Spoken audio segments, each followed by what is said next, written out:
Yes. And we are recording on Thursday, D-Day, 80th anniversary. Shout out to my late great Uncle Rich, 18 years old, was on D-Day. Figure you gotta give credit where credit's due. So I'm allowed to have a joke of a life like this because men like that had much bigger balls than all of us combined. So that's about the only moment of sincerity in this whole show. Followed up by that beautiful tribute to Dave's first words to me. It looks like I'm growing a pussy on my face. So that's the energy we're starting on today. My friend Don, my friend Don's is a GWAT vet, and he came into my video game stream last night and said, "Have you been eating ass because you have a skid mark on your face?" So when people ask why I don't grow facial hair, this is why. So but other than that, it's the bald ones. I Yeah, think your friends are a self-selected group. yeah. No, I think Based on the comments you're getting, yeah. No, it's you are a dirtball magnet. apparently I am. No, it's I like keeping friends with mostly military guys because there's nothing, they don't give a shit. They don't care about anything. And they Um know shit that some of us don't know. well also then there's just kind of a what they know when to care and when not to care. Um but to kind of I was just thinking like so if today's the 80th anniversary of D-Day, and so what next summer would be next August would be the 80th of VJ Day, right? Victory, and then spring would be VE Day, and they're doing all these 80th anniversary things in Normandy right now.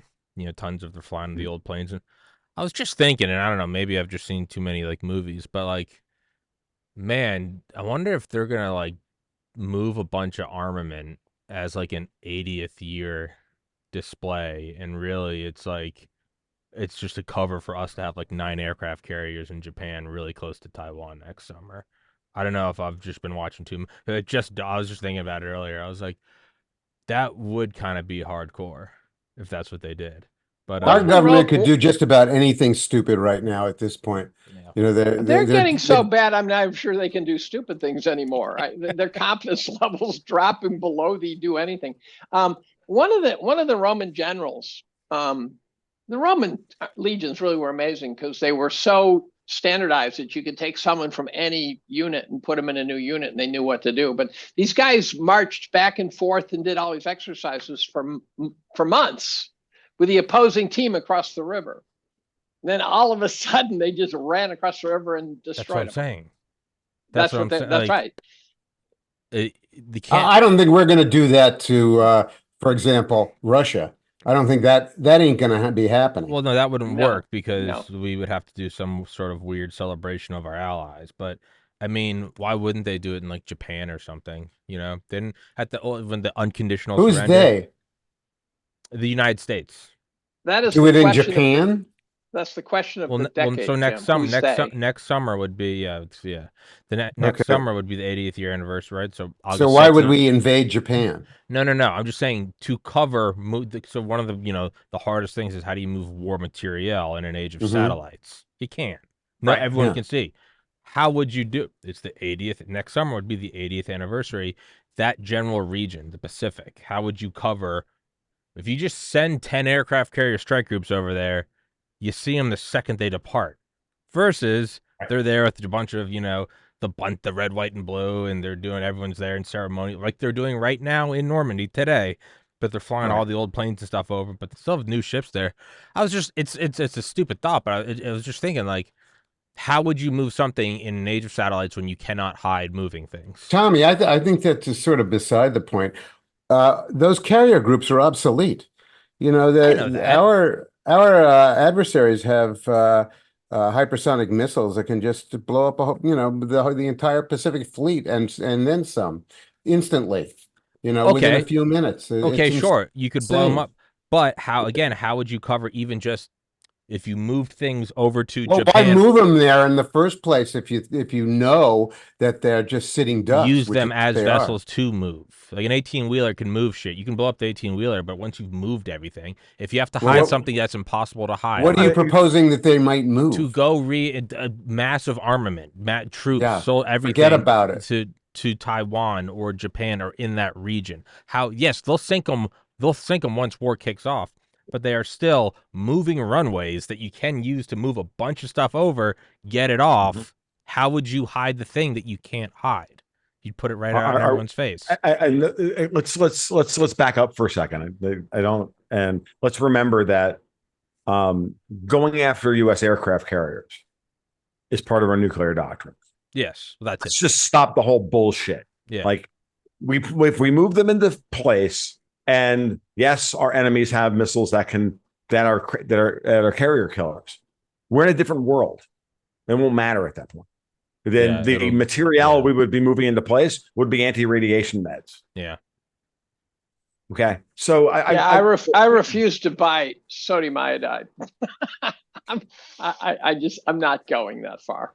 Yeah, all of these scenarios, it doesn't really matter because I don't think iodine actually protects against the cancers that would come from that kind of fallout anyway, and we're all too old for that. We're all too old for that as well. For that matter, 10,000 degrees in your face. Yeah. Well, there's always that whole weather forecast. I have the picture of a weather forecast for Alderaan. Sunny in the 70s and then 10,000 degrees and nothing, right? Yeah. No, right. I have a 5-day forecast for Alderaan. I have a functioning gun and striker. Yeah, that's my nuclear war plan. I got a tweet sent to me from a guy named Brendan Ike that was put out by a guy named Will Schreiber on Twitter. Do you guys know Will Schreiber? I don't know who he is. He seems to know a fuck ton of stuff. He seems very good to me. I've had guys who I know a fuck ton of stuff say it turns out that he's very, very good. And he says there is a carrier that has not been seen for a long time. Eisenhower. The Eisenhower. Yeah. And that he thinks that they might have gotten seriously hit.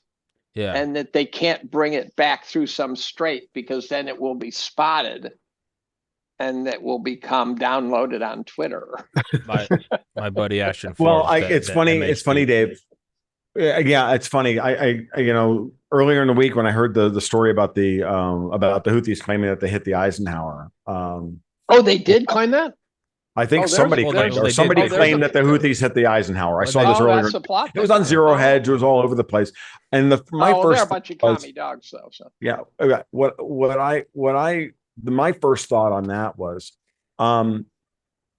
if you're trying to create an orgy of evidence that the United States is spiraling out of control, then you want a false flag event. Then you spin that one up. That to me just feels like counterintelligence. It doesn't feel like the Houthis. Wait a minute, who's ours? Yes.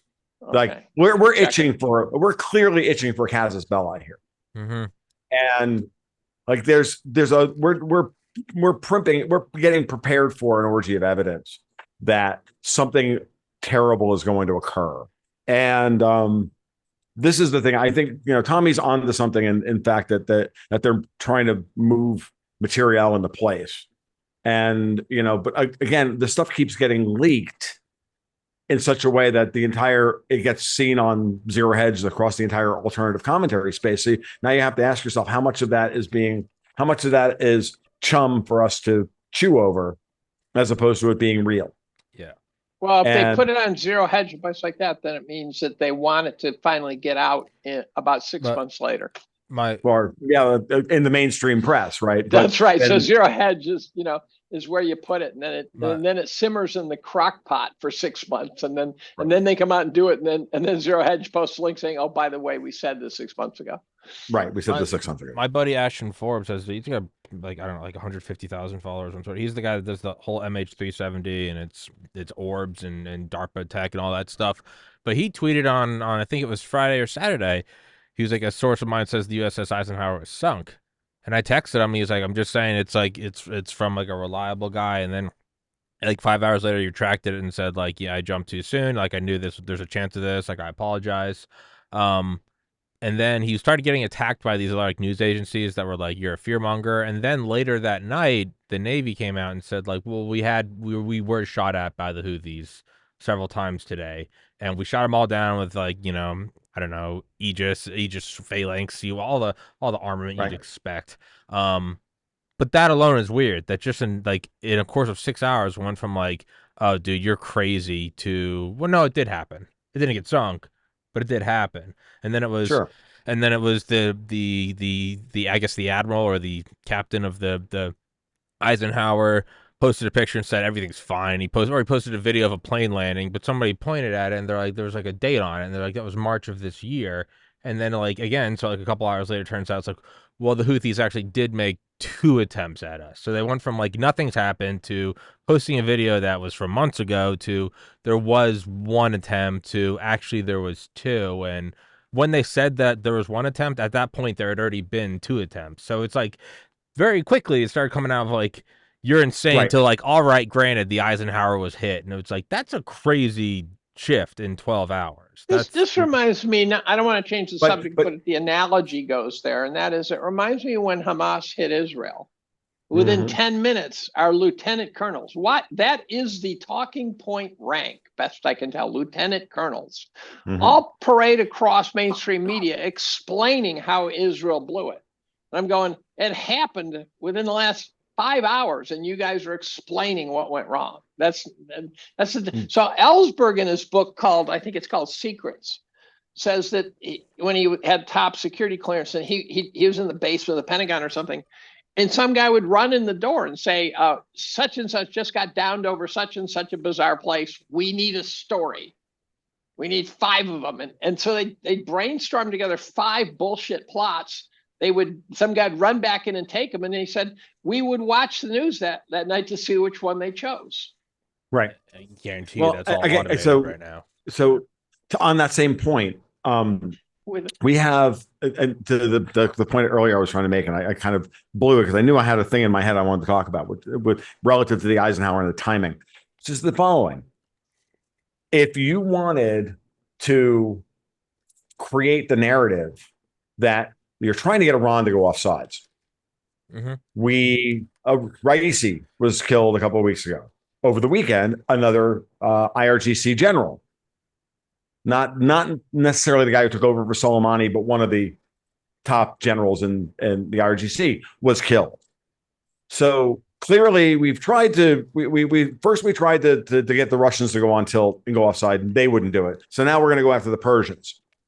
So how else do you want to continue to sell this narrative than to have the Persians, proxies, the Houthis go off the reservation and attack an American aircraft carrier and wound it and put out just enough information to let everybody think that it's been wounded and that they're more powerful than they are because everything's getting ready for the next big thing. Like this to me screams chum from the intelligence. That's what this screams. I'm with you 1,000%. Because there's no nukes flying. That's the next big thing. What is the next big thing?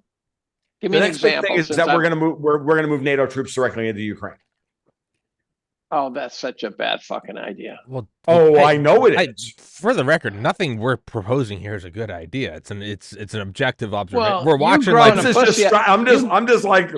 observing the no, players. it's all awful. You idea. growing a vagina cards they're on dropping your on the face table is a good idea. Dave, I'm gonna fall fucking. Well, hey, the latest. It seems to me the latest thing that happened was that we threw some missiles at Russia's early warning systems units inside their country. That's going to piss them off. And, the chatter that I hear is that if Russia does anything kind of immediately, it'll be a very direct rocket attack on government offices in Kiev.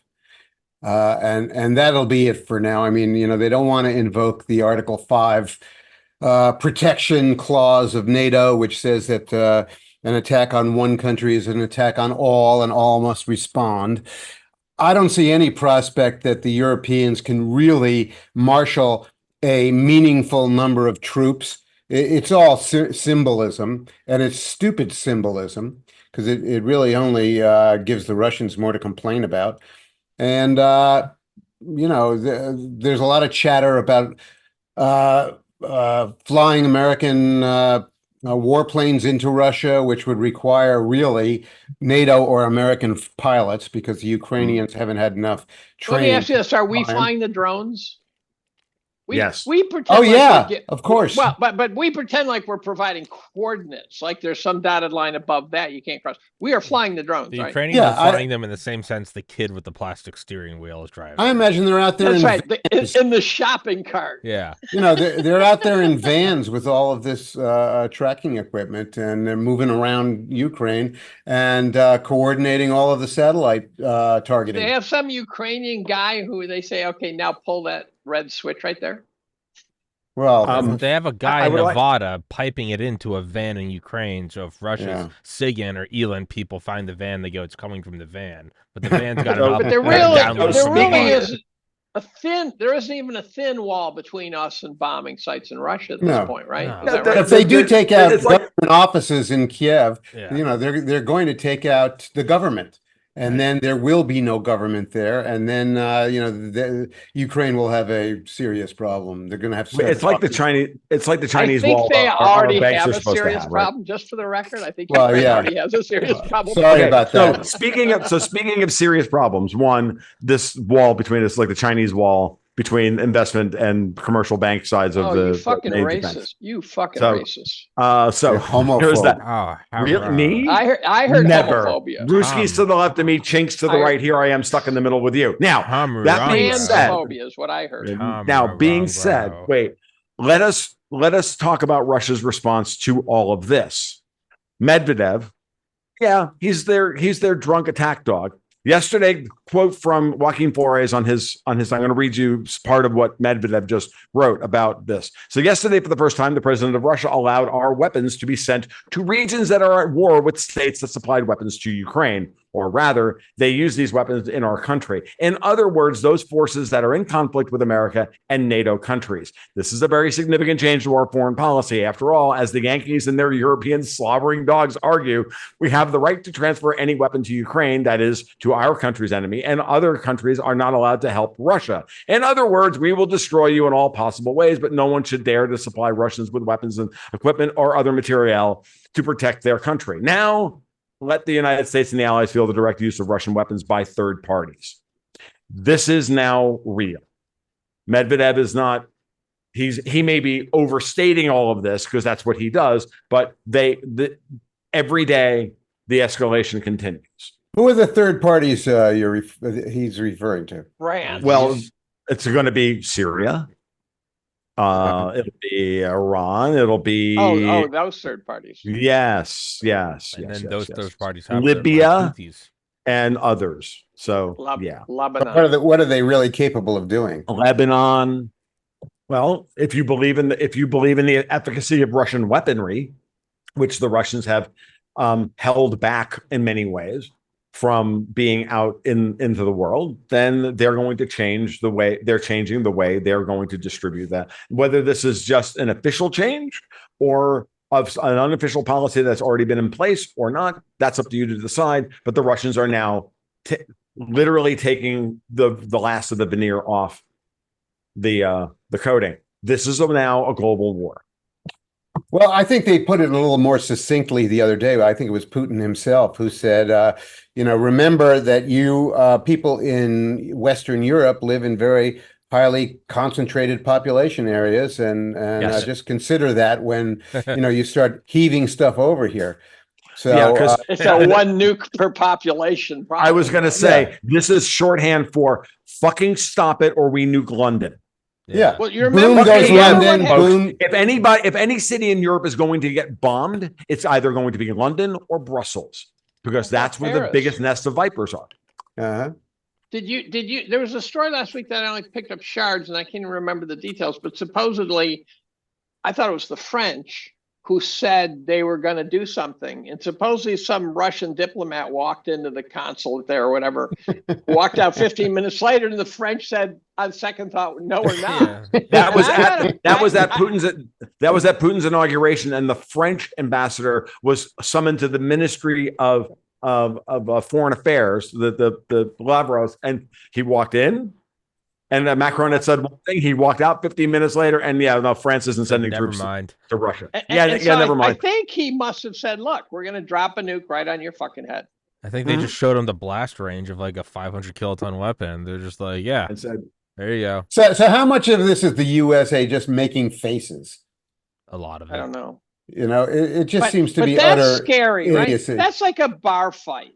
Yeah. Where a couple of guys are puffing up their chests, and you go, well, they're just a couple of roosters. But the chance of some teeth getting knocked out gets pretty high, pretty fast. Well, and it gets pulled in, especially when there's quickly. alcohol involved, and Yeah. Well, then we are talking about Russians after all. Yeah, but then They everyone in the bar drink. gets pulled. They don't in. drink. They don't drink. Yeah. Yeah, I mean, You called Medvedev a drunk, and I was about to say, how do you know? And I go, he's Russian, you moron. It's Russian, exactly. that's definitely what's happening, though. Is it's neither side's backing down, which is, I mean, the most predictable thing ever. I guess we're just gonna see how much of a deterrence nuclear mutual assured destruction is. So my guess that this is not going to finish this way. That the reality of the situation is that Russia has the Ukrainian situation under control. Totally. They are rolling it. They are rolling to the conclusion. They're going to try to conclude it as rationally as possible. They are going to have to manage the humiliation of the West and NATO, and I think they're going to successfully do it. And all of this face making and jumping up and down, going woo, woo, woo by Washington and Brussels and Macron and everybody else is just a lot of mummery. And, we really can't, the West cannot process the idea that Vladimir Putin is an able manager of his own sovereign nation, and that he is actually making probably the most realistically prudent moves on the game board, and that everybody in our sphere looks like a madman, a senile idiot, or a moron. A year or two ago, I did a Twitter poll, and I said, which leader is acting most in the best interest of their own country? And I gave Putin, Biden, Macron, and Trudeau, I think. And Putin got 71% of the votes. Mm-hmm. Twitter knows that Putin is the most responsible. And I'd go further, and I'd say that he's not just an able manager of his own. He's skillful. Nation. He's not just that. He is actually trying to maintain the stability of civilization in modern times, and not have it go savage, and not have it go back to the 12th century. Did you guys hear Jeff Sachs get interviewed by Tucker Carlson? Yeah, it was phenomenal. And I spent 2 hours on the phone yesterday with Steve Hanke, in part talking about Jeff Sachs, actually. And these guys cross paths a lot. I'm not even sure they get along perfectly, but these are the guys who always get called in when there's a problem in some banana republic. And the Sachs interview for listeners was phenomenal. And you gotta admit, the hair on your arms was standing up when he talked about how he was sitting across the table from Yeltsin. And the phone rings, and he goes to the next room. He comes back. He says, who's in the next room? And the answer, Sachs says no. And he says, the generals. They just voted to dissolve the Soviet Union. I get goosebumps telling that story again. Holy shit. Yeah. What an amazing moment in history. Sachs was the first Westerner to be told the Soviet Union had just died.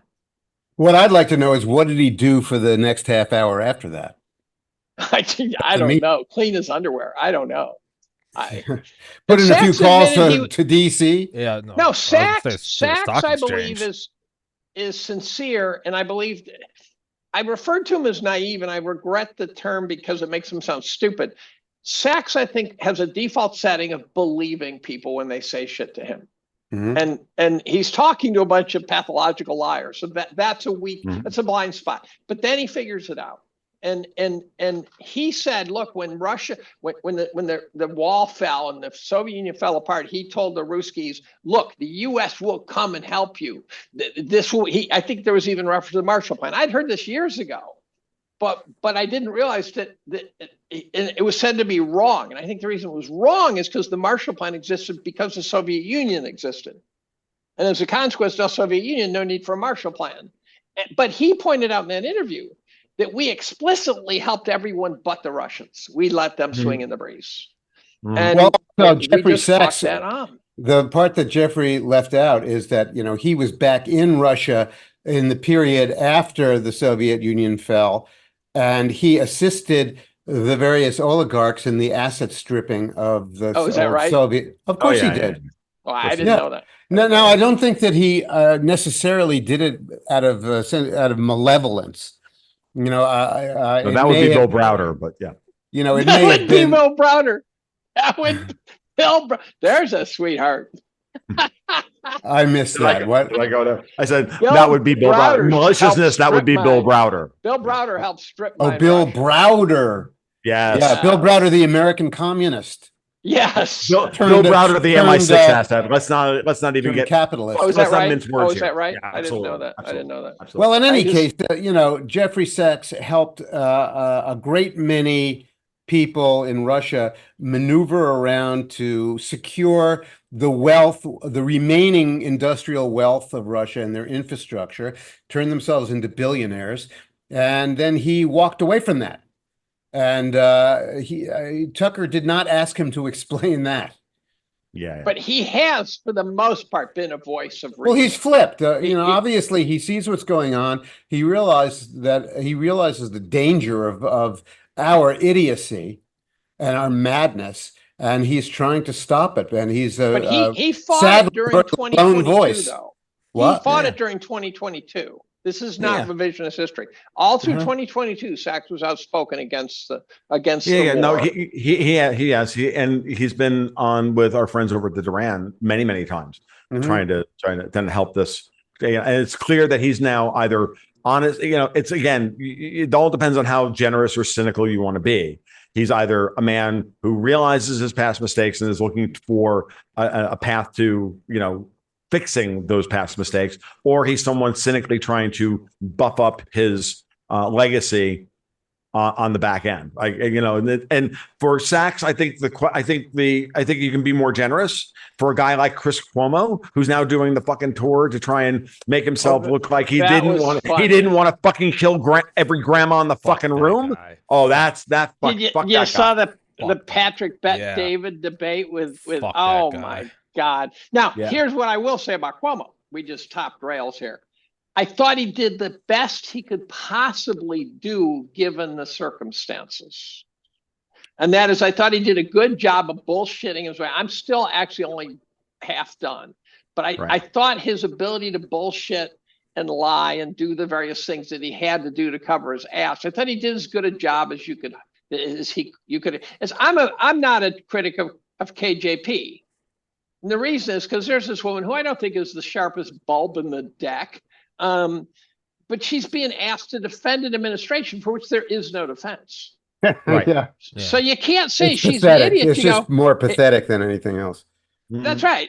They need Kayleigh McEnany in there. If she was the press secretary, she could defend anybody. She could look at defend the end of the day, you know, whatever her name is, KJP. KJP. Karine Had that- Jean-Pierre. There you go, Karine Muppet Head. Jean-Pierre. I like, dude. I'm sorry, she just looks like a short, dark version of Beaker from the Muppet Show. But you know, She looks like the mop that they use to clean up the commissary in the White House. and at a certain point, you just say to yourself, "Oh, honey, For dusting like, it's just the a corners of your living room." honey, it's just a fucking job." And you know, at some point, you have to look yourself in the mirror. And I guess you know, you look back in the mirror and you see a clown. So, you know, that's what you see, and there it is. Like, Hey, getting back I have to no Jeffrey sympathy for any of Sachs. these people. Yeah. Getting back to Jeffrey Sachs. There you go. This raises the question, why are there no other people of what used to be known as, quote, standing, who will come out against this idiotic American behavior, the behavior of our country? I think they exist. I think the problem is they're drowned out by the opposing team. It's just the noise. It's just the noise. When I wrote about it in 2022, I assembled all the people that I thought were trying to really get I had about 50 names. So they're really out there. I think Glenn Greenwald was out there. Gonzalo Lira, who I think was a lightweight right until he got himself killed. And then he became a more important figure. He became the George Floyd of the Ukraine war. And he live tweeted his own death. Yeah. Oh, really? Well, almost. He did. He did. He basically was tweeting about how he was trying to escape, and they caught him. Right? Yeah. That's pretty stupid. I thought He wasn't tweeting, he was broadcasting videos about it. But I saying, thought he was must saying, have I'm going to filmed get it. myself a motorcycle and I'm going to drive to the Hungarian border or the Moldavian border, and I'm going to try to find a way to get across through the forest. I assumed he went that, west as sat on opposed it, to got east. out. That was his problem. I thought he filmed it, got out, and then used that to pretend like he was live recording his escape. And then, no, but then he got killed. I'm going, well, apparently not. Well, he was in jail for many months before they killed him. Right. So there was quite a span we did nothing. We did nothing to get him out. One phone call could have got him out. One phone call could have gotten him out. Yeah. We could have just said, to Zelensky, look, we're cutting off your billions of grift. Unless you let him out. Let him out. This is stupid. We didn't do it. Why? Because we wanted him dead. So, hey, are the Russians going to just roll on and roll through and tie this up in with a neat bow and say, fuck you, NATO, fuck you, USA, this is over? I like your theory that they're kind of above it all. I think what they're ultimately going to do is continue to do what they're doing, which is grind it out bit by bit. They are now in a low risk manpower position. And they're going to continue to do that as long as they can take territory. So every small stronghold, every couple of square miles, they're just going to continue to walk their way across the Dnieper River in the Donbass, and they're going to move, and they're going to continue to force the Ukrainians to play whack-a-mole. So and the Ukrainians have nothing left. Come in from the north, and they'll come in from the south, and they'll keep forcing the Ukrainians to do what they need to do. And then but we know now that the Ukrainians have nothing left. They have no manpower. They're not getting the artillery they need. That's why we're seeing all of this noise around NATO and Washington about, sending in European troops and sending missiles into Russia and blah, blah, blah. If the Ukrainians had anything left, we wouldn't be doing this. Right.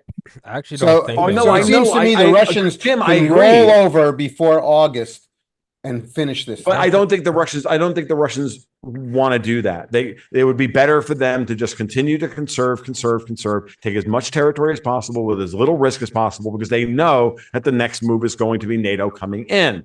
And that look, it's like everything else. You're dealing with people who are thinking 2 or 3 moves ahead here. Because if they make the big push, then it's only going to embolden a bigger response from the West. Yeah, but the longer they drag it out, the more room there is for this lunatic West to make some miscalculation and start a world-ending conflict. So I don't see that as being necessarily wise or prudent or in their interest. I think their interest would be to roll it up as quickly and efficiently as possible, and not give NATO or the US any more reason to be fucking around in there. Get it below the fold. Or you're waiting for, or they're better. Like they may not have an option here. I agree with you, Jim. I'm not disagreeing with you. I'm just trying to throw the counter, scenario from the way the Russians would think about this. Because I think, yes, if they have the ability to do that, then they would be well served by that. But at the same time, there's another theater here, and the other theater is that we're dealing with the real reason why we're pushing for a wider conflict, and that is that the financial markets are the real weak point here. They need a cover story in the West for a collapse of the Western financial markets. That is ultimate. I agree with Martin Armstrong on this. That is what's going on here. And so no matter what Russia does, that's not going to change. Okay. And it doesn't matter if they roll it up slowly or they roll it up quickly. It doesn't matter, because whatever happens in the chaos of a large scale conflict, where say the Russians move 300,000 troops across the border from Belarus and make another flash strike on Kiev and take Kharkov and all the rest of it. Let's just blow that out there. Whether it's real, whether it's possible or not is irrelevant. Let's just say that that's the scenario. Well, that's going to evoke the response from NATO. It's going to create chaos. It's going to create the opportunity for multiple false flag operations in order to get the wider conflict that they want. the better thing in the long run, Putin's best asset is not his military, it's not his economic strength, it's not his political or social cohesion at home. It's grinding this thing out until the West finally says, the people finally say, that's enough, no fucking more. You want us to go to war for you? No. And we're not quite at that moment yet. I once heard diplomacy was the act of giving your opponents an exit. Yeah. So the grind out model, in some sense, would allow the West to just kind of forget about Ukraine. Yeah, you're giving. Which, of course, we know, of course, the architects of this do not want under any circumstances. Who are the architects? All the Newlandistas / MI, the old British McKinderists and the old European money that are the ones that are really fomenting this. I do not believe that this is a U.S. quote unquote led operation. I believe that there are absolutely we have factions within the American government and the American intelligence services and the MIC that want this. Yes. And there are others that do not. Wouldn't you say that this is destabilizing European populations? That absolutely it is. Absolutely, they're liable. I think it all backfires on them, and they're liable to act before anybody in the United States. That's why we should talk about the European parliamentary elections this weekend. Mm-hmm. All right. Because I think couldn't get more exciting than that. Hold on. It's boring as shit. But real quick, I agree with what Jim was saying. I think they're above it, but I think that I think you and Tom are both right. I think they're so above it that they don't need to wrap it up. They're like, hey, I mean, if they pull up Dave Collum's Twitter, they go 71% of people. That wasn't the case 5 years ago. It was Russia's still fucked up. They're not as bad as the left makes them out to be, but it's still the Soviet Union. Versus, people now like, man, Moscow doesn't look too bad. Like, look at those subways, and it's just making the U.S. look worse and worse and worse. If they are so above it, if they do have such an ability to just end it whenever, they're probably looking. Have you seen those videos of the streets of Moscow on a Friday evening in the summertime? That's what I mean. They're looking. They're going. All these healthy-looking people, beautiful women, well-dressed, but really, in a world of information, orderly streets. I didn't notice the women. Hold on, Jim. But in a world of information warfare, you're just saying that for your wife. In a world of information warfare, Russia's probably looking at this, going like, "This is the best propaganda money can buy," and the Americans are footing it. They're going, fuck it. Just let it run. I mean, imagine doing a video of going down, one of the main boulevards of Detroit on a Friday evening. You'd be in an MRAP with a hazmat suit, like keeping good lord. But that's what I'm saying, and then they probably have different exit markers. Forget where Detroit, they're like, New York City. Well, there you go. Sure. I would imagine Russia probably has different markers. They'll go, let's keep it running, and then if X, Y, or Z happens, okay, we'll wrap it up. But right now, I think they're going just let it keep going. I think just let it simmer. So they have a 20-point lead, 5 minutes on the clock. Yeah, and they're like, put in the new kid, and if he fucks it up, we'll wrap it up. But I think they're just watching it, like, why not? Why not? So I don't know. But Tom, what were you segueing into? Yeah, the European parliamentary elections. How orderly are they going to be? I don't know. Orderly as ours. Well, what I'll say is this. I really didn't think that they were going to be a big event this year, to be honest with you. Because, of course, we know that the European Parliament is not a legislative body, but they do get to pick one of the 3 European Union presidents. The ruling coalition within the European Parliament gets to choose the president of the European Parliament, remember, there's 3 presidents, and one of them is nominally the people's representative. And what's clearly obvious is that there's a massive anti-populist campaign going on across, especially AfD in Germany. And now we're just now into Antifa stabbing AfD politicians on the streets of Mannheim and Berlin and whatnot. So look, they're doing everything imaginable to tell everybody, don't create a coalition of populist center right, which you would include AfD, and nominally you're supposed to then say Marine Le Pen in France and Meloni in Italy. Guess what? They have rejected AfD as a bunch of fascists. Goddamn well that manila envelopes hit their fucking desks to say that. So this whole thing is, so I'm not saying that they're so scared. What bothers me is that these people are that scared of this fractious center-right potential populist wave within the European Union that it could sway the European parliamentary elections, and they're that worried about this. I think it could meld into an effective opposition very quickly. I agree, and I think that that's what they're trying to nip in the bud desperately. And I also think that that's part of the reason why the European Central Bank cut interest rates this morning.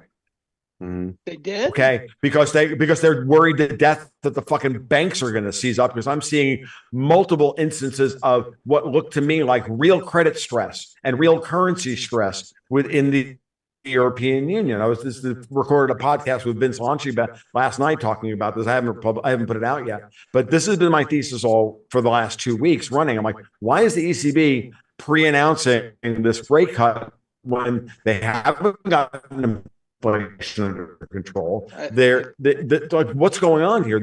Lagarde has run out of other people's money to manage the European bond market and the European banking system.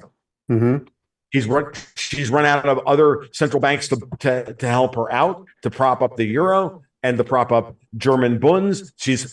And Powell refuses to cut rates.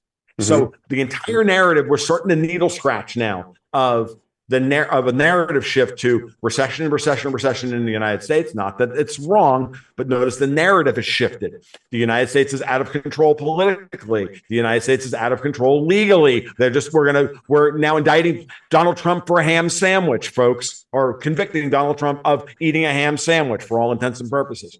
I guess because they think he's Jewish and it was Saturday. I just don't understand anymore. Like, it doesn't matter. It's the full court press to tell you that the United States is fucked and Europe isn't. And it's all about this. And then if they can get through the European parliamentary elections with European political stability intact, then they have that as well. Remember, the EU never shows weakness. It is always the EU is eternal, the EU is eternal, the EU is eternal, the EU is eternal. It doesn't matter if it's true or not. They just repeat the big lie over and over and over again. Trump's a convicted felon, Trump's a convicted felon, Trump's a convicted felon, Trump's a convicted felon. Like, this is the way they approach all of this. It's MOP, management of perspective politics. That's all this is. And at the same time, they're trying to activate every goddamn agent they have within the American political and power apparatus to get us involved in a land war in Eastern Europe, to bankrupt us, and to help. And while Biden is going to shift to, literally, Biden is trying to shift to the pro-peace plan by backing Palestine, by trying to bring Israel into it. It all fits with the narrative that they're trying to construct. They're trying to construct the narrative that the United States is out of control. They're preparing to steal the election. They're preparing to put Trump in jail if necessary. They're preparing to all of this clown world shit. Meanwhile, they get to look like the insouciant, wise, and stoic leaders of the free fucking world. What is the narrative in our country? A goddamn minute of it. These people are just fucking evil, goddamn colonial communists. I don't give a shit what the Euro wankers do. By the way, Tom, have you tried decaf? Yes, I'm drinking decaf right now. Fuck that. Put some caffeine in that. No, I want more. Tom, what is the narrative in our country? Redline it, burn out, flame out the engines. I want to see you go full Boeing 737. Let's do it. Dave, I can take this even farther. I think they're setting up President Trump to pull us out of NATO and the UN so that they can actually get their global government. Like, don't even really get me started. I think we should take flying lessons down in Florida and then get on a couple of jumbo jets and do our thing. What, learn how to take off and not land? Yeah, exactly. Mr. Kerrigan, please step over. Oh my God, Tommy, you're going to be the first guy to get booted off Rumble. Actually, I'm in Portland. I'm like a mile from where Muhammad Atta actually boarded the plane and went to Boston. So, oh really? Yeah, that was You guys tight? Did you do a podcast with him? My wife has finally figured out if she wants to have a chat with me. She just says, "Dave, can we do a podcast?" Fair enough. But I mean, on to kind of frame what Tom's saying in a different angle, is there, very loosely, is there anything good about this that they're throwing everything on the table? You don't throw everything on the table if you're in a place of strength. Exactly. But it's also the cornered animal is dangerous. I get that whole thing. But you don't take a risk if you're leading. Exactly. So it's bad because they are getting crazy, but you're getting crazy if you don't have an iron grip on everything. So there is kind of it's a tight window, but there could actually be like a real change in, I mean, what seems to be like the monolithic global financial military order. But they could burn the place down. That's most likely that, but. Well, hey, yeah, since you don't want to introduce the American narrative, I'll try to put in my version of it, for a limited version of it for now, which is will be the subject of my blog tomorrow on Friday. In the description, probably come out before this podcast does. No, this but podcast is it is that how amazing how amazing is it that we're just beginning to hear chatter from the left, from the Democratic Party, that maybe Joe Biden is not equipped to run for president? How funny is that? Wild. That we're just beginning to hear chatter about that. That the Wall Street Journal put out this enormous article yesterday, talking about or describing the backroom talk inside the White House about how feeble Joe Biden actually is, and the idea that they've been pretending up until this point, early June of an election year, that this guy is actually capable of being president is just the most hilarious thing you can imagine. They're asking his very inadequate spokespeople, right? So that they're trying to get the black vote back, which, by the way, I am on record in 2016 when I wrote about the election. I said it's just a flicker, but I think the black community is moving to the right. And I don't think anyone else was saying that at the time. It has turned into a tsunami. I do not remember blacks for McCain, blacks for Dole, right? It's cool now. It's like what Andrew Tate said. Rappers have taken it. So what Andrew Tate said. We didn't know each other back then, Dave. Yeah, that's right. We didn't know each other. Yeah, we didn't know each other back then, Dave. But I saw the same thing. But it's right. So the problem is, hold on, Dave. To what you're saying, it's what they're not going back. They're not going back. It's what you're saying. They're not going to go back. Andrew Tate tweeted the other day. He's like, Trump has 34 felonies, 3 baby mamas, and a mugshot. He's the blackest president we've ever had. There's a comedian who did an imitation of Trump, and he says he's gonna make it cool, and then he sits there, he starts doing a Trump voice imitation, which I usually hate because they Sean Ferris. Okay, and he sits there and he goes, 34 felonies. Those are big numbers, right? He says, John Gotti, he only had 27, right? Capone only had 9. What is this is child's play, right? So he goes through this whole routine, and I'm going, this is what Trump would do. Yeah, no, it just makes him look cool. By the way, I have to go through this. I have to go through this. I'm sure you've all heard it, but your readers have not. The exchange between Trump, and I think Tom and I might have talked about this. We did. But the exchange between Trump and the judge, that was the best one-liner I have ever heard in my life. Yeah. So for your listening pleasure, Trump at the end of the trial calls the judge. He says, "What a moron." I know you guys have all seen it. What a moron. The judge throws a contempt charge at him. Trump says, I only said 3 words. The judge says, that's contempt. Trump starts going through his wallet. The judge says, you don't have to pay me now. And he says, I want to know if I have enough money to say 2 more words. And I'm going, oh my God. Right? That's the comeback of the kind we can only dream of coming up with. Yes. The timing. Like all the time. Go, if you don't think he's a genius, you are missing a very important that's enough. Seen a delivery. That's fucking that's incredible. Well, it's nearly. Honestly, it's nearly as good as his comeback to Hillary on the debate stage, where he just said, "Yeah, because you'll be in jail."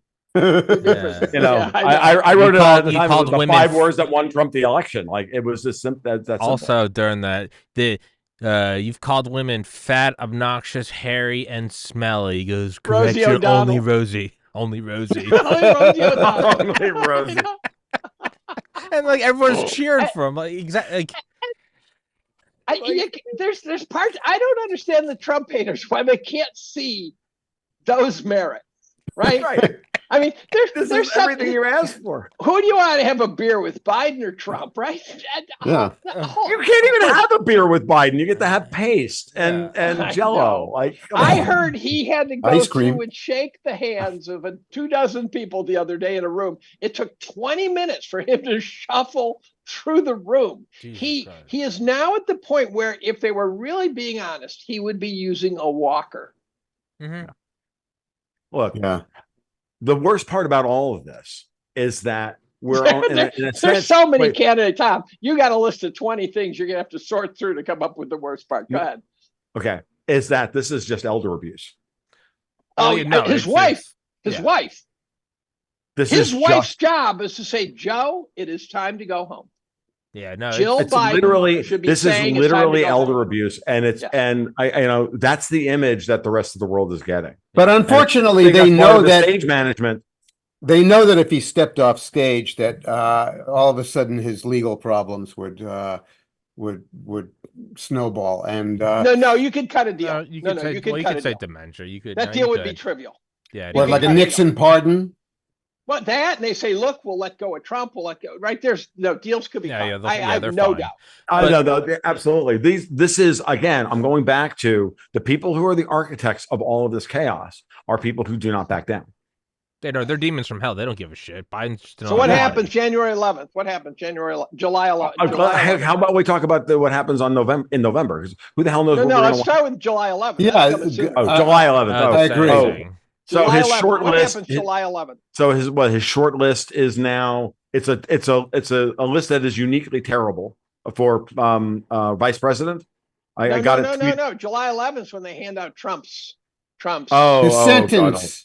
his sentencing. Yeah. What happens?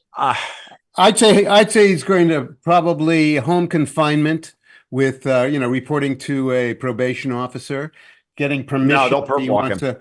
Huh? No. He'll be like, no, fuck a whole lot of you. Put my ass in jail. He did Well, say that to us. So Didn't he say that? He said, think- "Don't I beg to not think put me in have jail." the trademark. Don't pay. I think don't that'll be go- the sentence. I have the trademark. I think I got there first on 4 years of community service. Oh, well, that'd be pretty.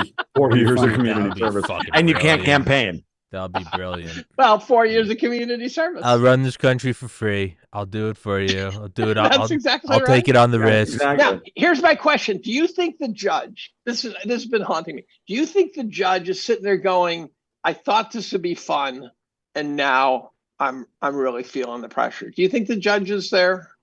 Yeah, I do. I think Well- he's keenly aware that he's in trouble. Well, yeah, because And the that he'll police. probably be disbarred or thrown off of the bench, or maybe And prosecuted. given a gold watch and But he's also he And a private also island. thought it'd be fun chasing Trump the way a collie will chase a car.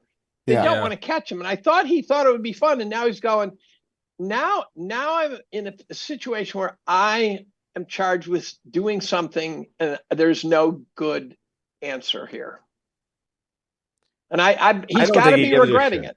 Well, he's gotta Really? do- Well, he could And who just put him on cares? probation, just put him on cares? probation. Will for- that draw huge fire? Again, they put these people in place to do a particular task. When that particular task has been completed, they get the fucking gold watch and they get moved out. I know, but he's It's that still a simple. human. Or he's looking at still a like something human like being, though. Ukraine and Is So he yeah. still yeah, well, and of course the human being part of him is dude, do this or sorry, I'm not pointing at his head. It's pointing at the children's head, the wife's head, come on. that too. At the end of the day, everybody has a price. This is the way it is. If it doesn't matter, I can be So generous. you think he frog marched out of the courtroom? No, I don't think so. I think No, I think he's okay. given. I think he's given home.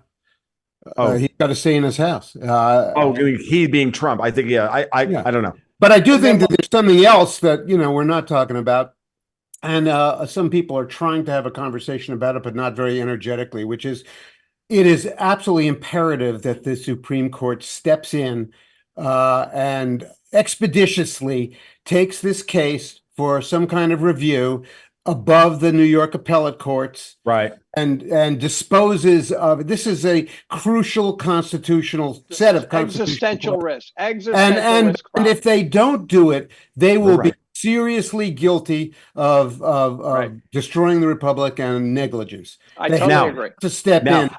We're not hearing any chatter about that around the Supreme Court itself. Now, and there's a But reason we're for not that. going to. I don't think they're going to. And there's a What, reason for Tom? that. I don't think they're The reason- going to chatter about it. I don't think the court's going to be leaking what they're going to do or anything like that. By the Okay, way, that's- I also think they did leak the Roe v. Wade decision prematurely. I mean, they leaked Okay, it. so I agree with Jim and I agree with Dave, but now we've now gotten to the essence of what this whole thing is about. This is about going after the Supreme Court. How? Well, it could They be. have That's a already module started of the it. process. They have already started the process of going after Sam Alito. Mhm. My thought on this is that the Supreme Court Oh. steps in. Oh, the Supreme Court steps in. Okay, it's a We gotta 5-4 pack decision. we got to pack. and the then courts. they activate Oh, they fuck. activate a summer of fucking violence. They kill fucking Alito, and then they pack the fucking court between now and November. That's the fucking play. I don't think you can pack the Yeah. court between now and November. No. Bullshit. Mike No, I no, Johnson no. has been I think destroyed it as could fucking be- That It's requires speaker. legislation. That's not going to happen. Back Yeah, to I court. think they could be Oh. They could stalled. try to I kill don't know. They Alito, don't have but- to pack the court. They kill Alito and they fast track his replacement. I don't No, that think you could can happen. fast track. Done. I don't think. No, but don't think I like it's what that Tom's easily saying fast as an tracked. idea, just as like a Well, the dog is salivating. Trump's got 34 His felonies. his replacement would require he'd have to be passed. He'd have to be nominated and passed by 2/3 of the Senate. So that ain't going to happen. No problem. But No. in terms of just general Well, that's a madness, dark though, view. what I they've think done it's is no. I think it's no. You kill a Supreme Court judge, those feckless fucking twats on Capitol Hill. I'm Yeah. sorry, guys. That's what I think. I gotta get another cigar. I'll be right back. yeah, but I like what He's he's I- taking a piss. That like- cigar shit's bullshit. I like what he's saying though. I mean, you have the left just like they're already nutting. We got Trump. We finally got Orange Man. 34 felonies. What if they had the Supreme Court step in and go, yeah, never mind. That would make 2020 happen again. Just as a general idea. I'm not replacement. What I don't know any about that. I'm just saying as a general idea. What do you mean, riots in the Lawless is street? by stabilize the Antifa? United States. Yeah. There is no better way of doing it than that. There's no better way of making just be like target. They're the new bad. They're the Supreme Court would be the new Derek Chauvin. It would just be we had Trump. What are they We going to had do? him. Appeal to the Supreme Court? I have no fucking idea. I mean, just as a general, put a target on something. Like, They don't. I don't does it think they can do matter? anything about it. How about the whole freaking thing? How about the whole thing? You just like shut the door on the entire concept of that we have a constitutional government. Isn't that good enough? No, I don't think that a lot of people in America don't want to do that. I think- know a lot of people in America don't want to do that. I'm not talking about from the perspective of America. I'm talking about from the perspective of Most of America America's- didn't vote Biden either. you- But you fucking enemies. I mean, yeah, I know I look like a fucking guy with a hammer and everything looks like a nail, but fuck these assholes over in Europe. And the fucking Chinese are just as bad, and so are the Russians. They're all looking at this opportunity. Well, they're not going to determine whether the Supreme Court takes up the case of Judge Merchan and Alvin Bragg. That's going to be up to the Supreme Court. But it just mystifies me that there's so little intelligent chatter about this out in the arena. Jim, It's I got to wanna- happen. It's something that's got to. It's imperative. I agree with you completely, and I'm always in this mode of watching these people lay out Hobson's choices. We have to do this. Therefore, now let's get two competing outcomes that lead to the same freaking outcome. Let me ask you a question, everybody. Why has the Supreme Court, which has had it on the docket, multiple cases to challenge the Chevron deference, which gives the three-letter agencies the effectively legislative power over Congress for everything? Why is the Supreme Court not dealt with those cases? They keep pushing them off and pushing them off. These were supposed to have been adjudicated 6-9 months ago, if not a year ago, and they still haven't touched them. What is it Because- called? The Chevron deference, which is the thing that allows the three-letter agencies to incorporate Congress incorporates whatever the three-letter agency says is best practice. So if the EPA says this is best practice, it becomes law, meaning the EPA writes the fucking law, not Congress. I thought we were. And that was already given, and there. that power was given to them by the I Chevron thought deference we in were the already 1970s. Why do But you we're already think they there. haven't? Why don't you? I think they're conjecture? scared deathless of this because I think that's the key to getting back control of the fucking republic. Mhm. So of course, like I think the Supreme Court is scared to death. I find it think. difficult to believe that the Supreme Court is all just a bunch of cringing justices that that have no have no self-possession. What if we are so late in the game that they have not been guaranteed any real protection? What if it's now their families have been threatened? It's not like John Roberts hasn't been thrown down the fucking stairs. I mean, this shit's real, guys. Like I'm at the point now where clarify the Roberts down the stairs metaphor. What was that about? That showing up with a cut above his eye, like same thing with Mitch McConnell, same thing with Harry Reid, blah blah. It always seems that everybody, whoever like stands up against the wrong friggin' thing, winds up getting thrown down the stairs. Ends up slipping in a bar of soap. Yeah, I mean, you kill him. You just have to, you have to put the fear of God into Roberts. The internet, which is never wrong, has rumors of Roberts being at Epstein Island. So probably. I mean, why wouldn't you? I think we're in the breakdown now, in a level of this is mob politics at a level that so many of us just don't want to admit is a higher probability than it actually is. It's metastasized. And I think that's where we are. So there's a process that you go through to collapse, and you're further ahead of us than we are. We're back a few steps. I think so. Not to say that we're behind, but we're disagreeing on where in the process we are. Right, and not to say also, and in no way, manner, shape, or form am I passing judgment on anyone here. This is just where where I go when I start analyzing the people at the table. So this is a political landscape of just people threatening to kill other people at this point, is what you're saying. Did we just not kill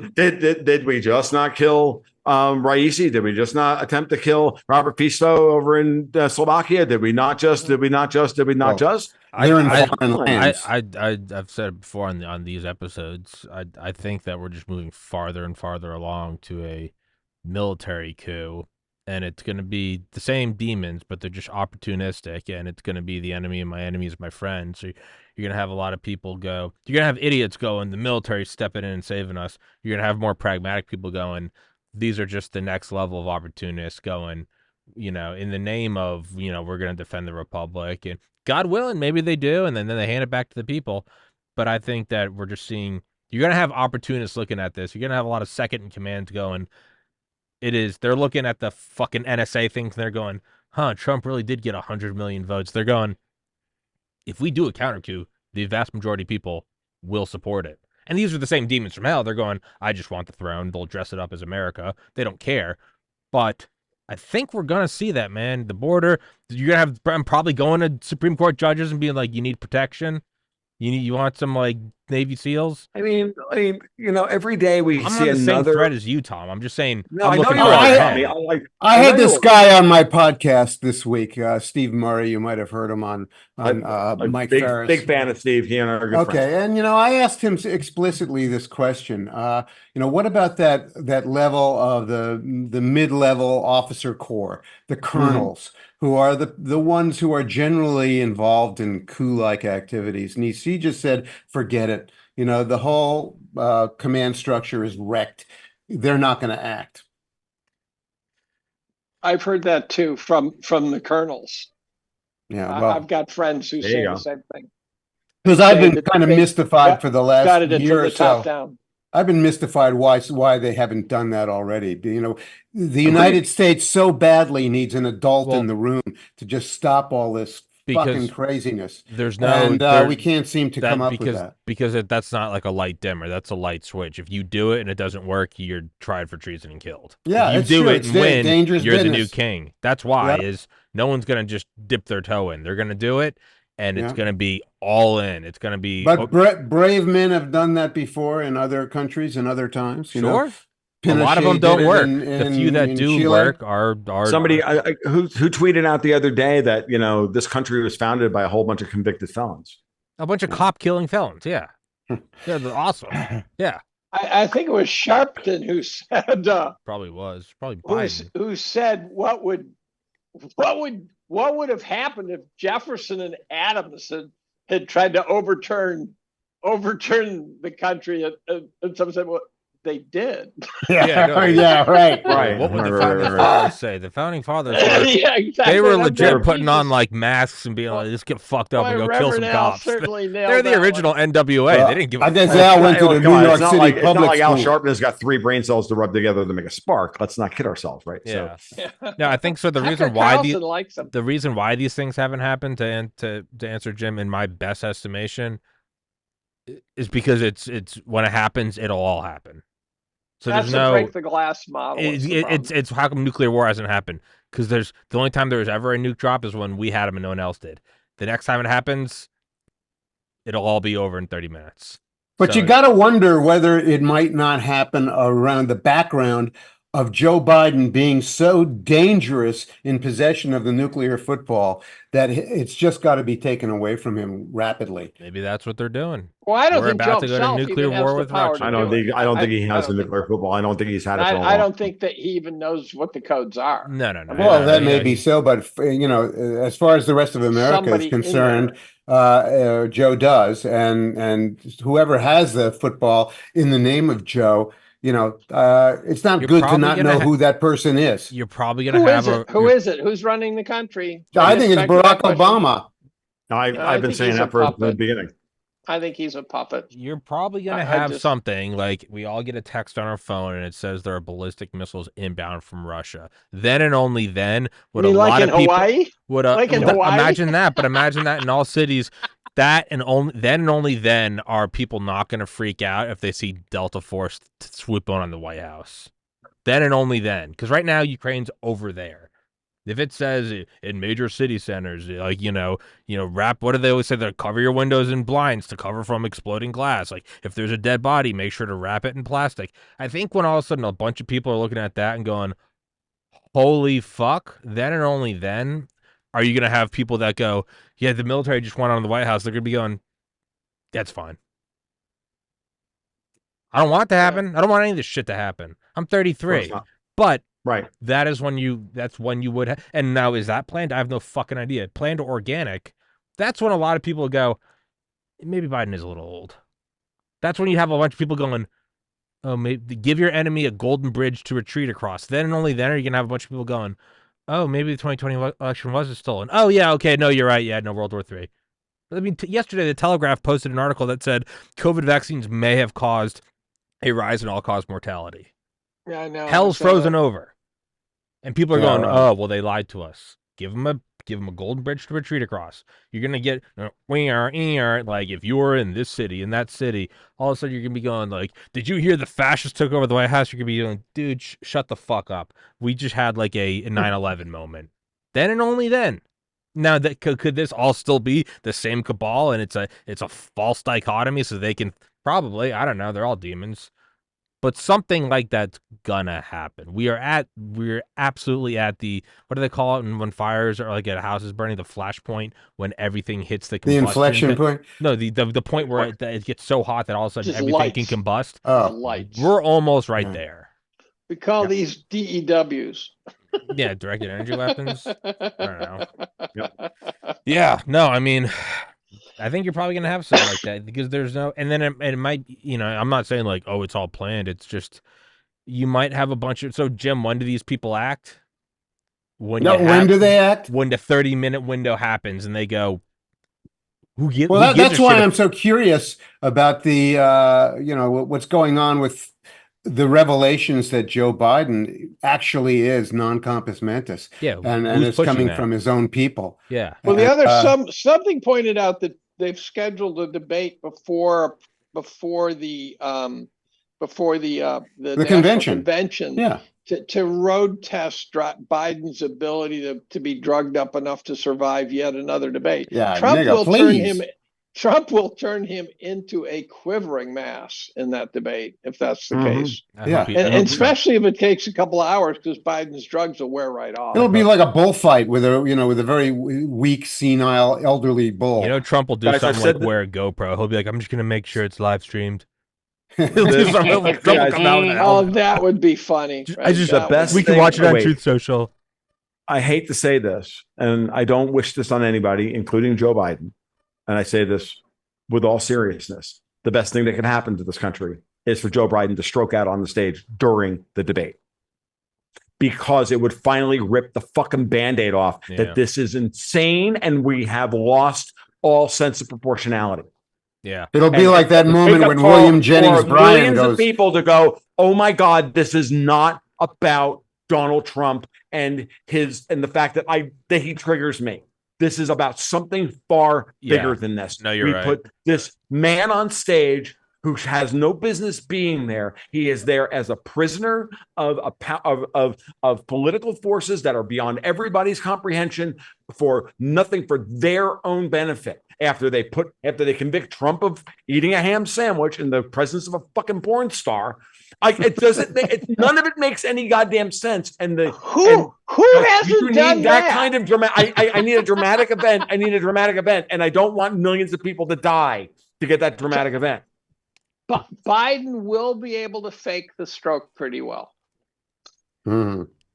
All they have to do, unless he's an AI construct, and Trump's up there, and neither of them are actually there. I mean, if that's the case, we're so farther in than it looks to me like they're trying to bum rush him out before that debate. If two people go, if Biden and Trump both aren't there, so who are they going to put in? Who are they going to put in then? Newsom. Let's say Newsom. It's a free for all at that point. It's not going to be the vice president, Kamala.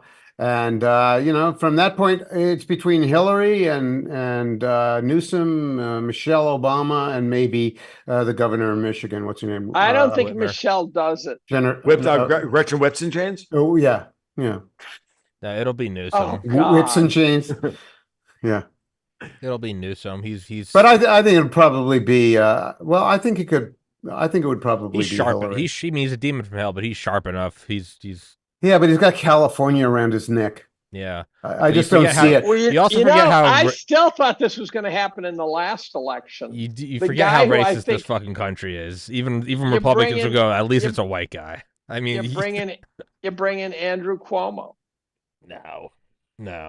I thought the last election they were teeing him up. When he became the COVID czar of the media, I thought they were teeing him up. Yeah, well, I mean, I think he was a good prospect for what that job is, being a Democratic candidate. What's the probability of the left going and making some demon deal with RFK? Yeah, I was just going to say that. He's, by the way, there's a lot of chatter about that. He's sharp. He's moving sharply left right now. Mm-hmm. RFK is leaning way over to the left now. Mm-hmm. Yep. That would be fucking crazy. But of course, he's going to be in a position, if he gets elected, he's going to be in a position to prosecute a whole lot of people. And remember, he's the guy whose direct family members were rubbed out by the blob. So, he's got a huge axe to grind. Yeah, no, he's like Paul Bunyan. I think he's going in there and he's just like, I think it's like, he's like, this is my fucking destiny.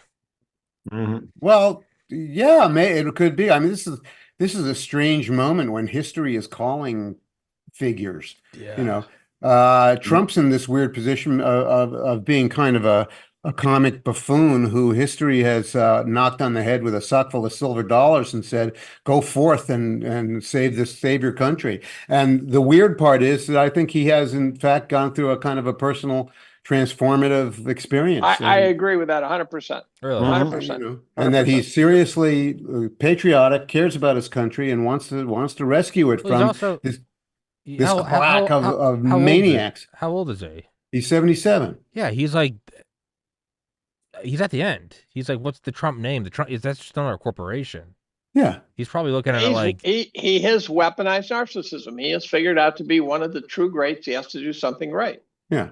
Yeah. But at the same time, history is kind of knocking on Bobby Kennedy's door and saying, you're in a strange, unique position of being. But they would have pivoted to him sooner if that was in the cards. I think.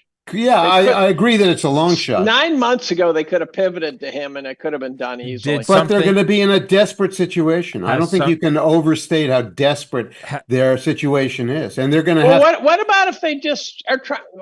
The alternative model for me is that if you look at it, you can make the case that they're getting ready for Trump to be president, trying to set him up to not be very effective.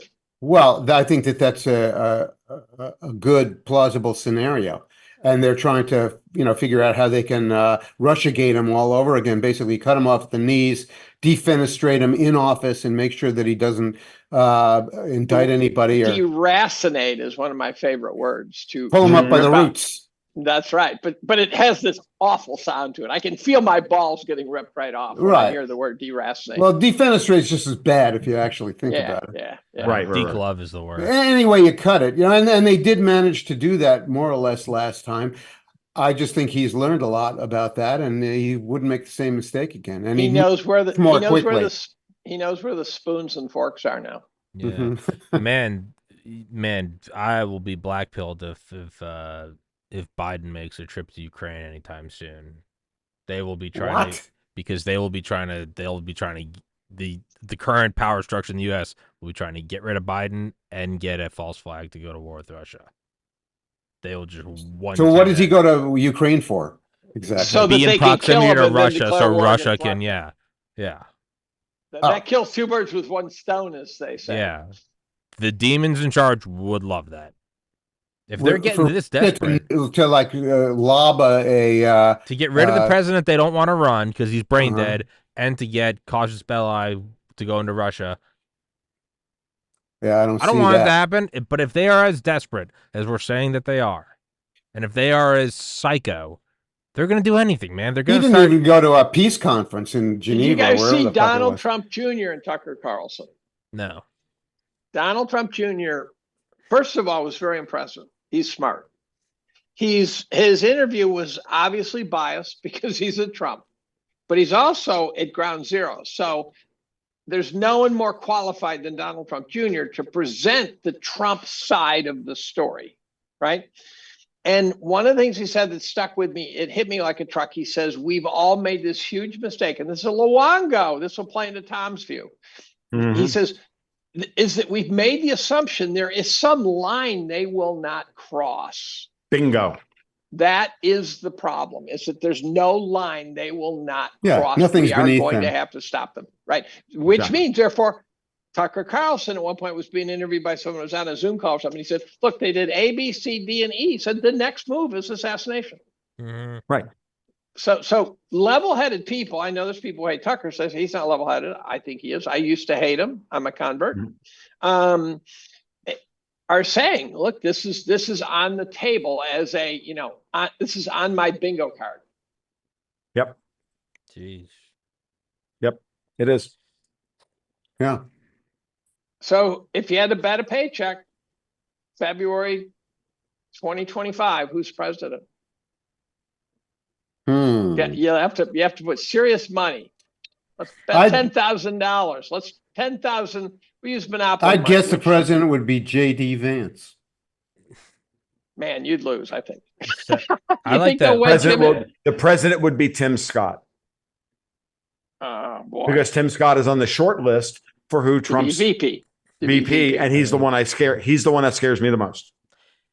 I like instead of the. So I would have to bet Trump. I was gonna say I like that instead of the paycheck. I heard someone say like, okay, you're connected to a lie detector machine, gun to your head. Who do you think's gonna XYZ? I would have to bet. Oh, actually, you're assuming that Trump is not assassinated. I thought you were. Well, this is assuming all possible outcomes. Okay, so there are 5 people on Trump's short list, and Tulsi Gabbard is not one of them. It's J.D. Vance, Little Marco Rubio, Stefanik, Ben Carson, and Tim Scott. And I got news for you. It's going to be one. It's going to be either Rubio or Tim Scott. Rubio I think Tim Scott is the one. Projectile vomit. I think. Yes, and that's exactly what he's supposed to do. I think it's possible his short lift is bait and switch, and that he's going to try to keep his real VP candidate out of harm's way. So I don't think it's going to be that list. Yeah, if the stakes are as high as we're saying they are, I hope so. Yeah. I agree. I hope, Dave, you work. I pray it's not some person to win the votes in some swing state or something. That's so boring. I want it to be an interesting appointment. So, for example, RFK's appointment, uninteresting to me. Tucker, Alex Jones, Tulsi Gabbard. If it's Alex Jones, I will fuck it. That would be great. I would. Oh, that'd be holy shit. That would be so much fun. If Trump chose Alex Jones, oh my God, I would lose my fucking mind. That would be the single greatest thing ever. Between now and then, Alex Jones will be in jail. Yeah, no. I got a colleague who seems to be sincerely trying to convince me to consider throwing my hat in the ring to be provost at Cornell. And I go, are you out of your fucking mind? Exactly. I said, I would get 3 votes and 2 of them would be mine. Vote early and often, Dave. Yeah. I think it'll be Trump. The problem is that Cornell's in New York, not in Illinois. That's the problem with that problem. I think it'll be I Trump. got into it. I want to vet for a second. It's a tangent, but it'll be familiar to you. Sure. I had a colleague yesterday out of left field, and I would call him a friend, said, you saying the election was rigged is irresponsible. I said, well, I think it was. And he said, no, there's not a shred of evidence. And I'm thinking about Boghossian saying, look, you don't win arguments with facts, you win it by other ways. And so we kind of got into it, and we just got by it, but it's been bugging me. It's been stewing in my head. And then I realized, first of all, what he's saying is that he doesn't have a shred of evidence. And the more I thought about it, I said, look, I wrote probably 25 pages on how Dominion's owned by a company in Beijing and all the setup and all the videos and the vote rigging. And I read Molly Ringwald's book, Rigged, and I'm going, you can't say I don't have data. And it's been bugging the fuck out of me. And I go, I don't talk about things that I haven't done a fuck ton of homework. Maybe not a Tom Luongo fuck ton of homework, but a fuck ton of homework. And it's been bugging me. It's been gnawing at me. Well, I meet people like that every day who are otherwise appear to be intelligent, who take these idiotic positions. The goal is to be a splinter in your brain, and they're doing it. They're camping out for free. No, I think the only thing that really explains that is the mass formation theory. I think that's right. And I started to go at the look, the 61 court cases never got adjudicated. I mean, we never actually got to lay the data. They don't know that. They don't know that. They Yeah. don't know that. They think by that, the way, I don't even blame the judges. You want to be the judge who tips over the election? No. You'd have to have the. That's the Luongo model. You will get a bullet in the head if you be that judge, right? I paid a large Mexican $50 to kill you. Yes. I don't know. I don't accept the basic premise from the other 2 bald ones that there are no people with any courage in this country. Because that seems to be your basic premise. No, that is not the case. Here's one of the problems that happened. And this, I can't remember who said this. It was a very disorganized attack on the legal system to get the cases forward. And so what happened is it produced this chaos of deliveries of lawsuits. And they were all being thrown out on procedural grounds. And they were hasty. They were careless. The clock was obviously ticking very quickly. And so then what happened is once a ton got thrown out, the rest got thrown out. That's what I think happened. The Supreme Court Justice of Wisconsin called his colleagues cowards for not taking the case.